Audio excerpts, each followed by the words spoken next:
Hi there, good morning. You're watching Market Cafe with us on ET Now. I'm Snehisha and with me as usual is Shreyansi Singh. Good morning, Shreyansi. And well, this is a show where we'll take you through all the important stories that were happening in India as well as globally overnight while we were fast asleep. All the important stories we've been tracking for you. And in the second half of the show, we'll also take you through all the stocks that should be on your radar today, the ones to watch out for in today's trading session, as well as the ones that brokerages are flagging off for us bright and early this morning. But let's kickstart the show then, and Shreyansi, take us through what's happening with oil, what's happening with the US markets. Lackluster moves coming in over there, but Dow continues to hold up. Absolutely, and it's very interesting what's happening with the US markets. I'll come back to you for oil, but then when you look at futures linked to the Dow Jones, what you're looking at is that they were hovering near the flat line, and this was after the 30 stock index posted its sixth consecutive winning day. Now, during the regular trading session then, the S&P 500 inched slightly lower to close near the flat line. And when you look at Nasdaq then, that slid about 0.2% thereabout.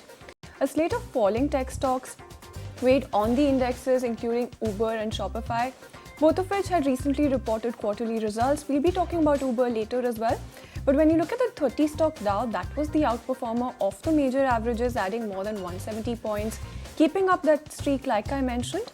And investors will next turn their attention towards quarterly results from Warner Bros. Discovery, as well as Akamai Technologies on Thursday. Now, on the economic data front, then you've also got weekly jobless claims data, and that will be key to watch as well. Now, when you look at Europe and what happened there as well, the stock 600 index ended up about 0.3% up, with most sectors and bourses up.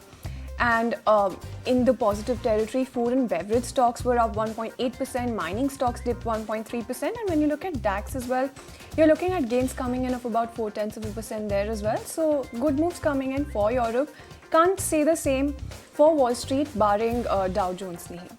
Alright, well, let's also take a look at what oil has been up to. And US crude inventories data is the one in focus because we got those numbers yesterday, and crude oil futures rose yesterday, recovering losses from earlier in the session as US crude inventories fell.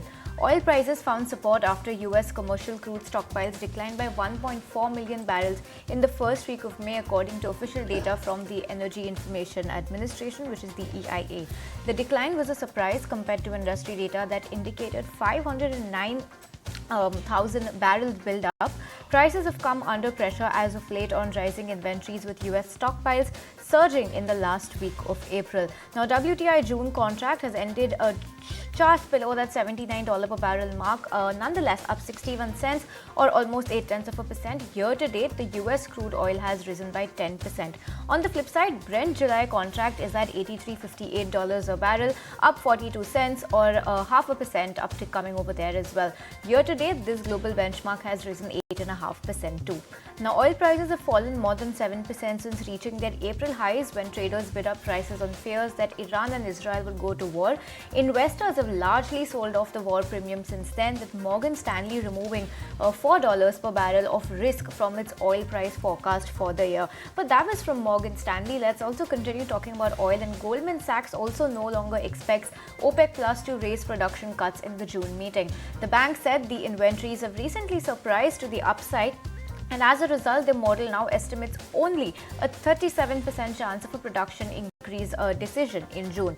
Important to note that Goldman continues to expect Brent to remain range-bound between 75 and 90 barrels across scenarios. Additionally, they expect prices to average anywhere around $82 per barrel in 2025.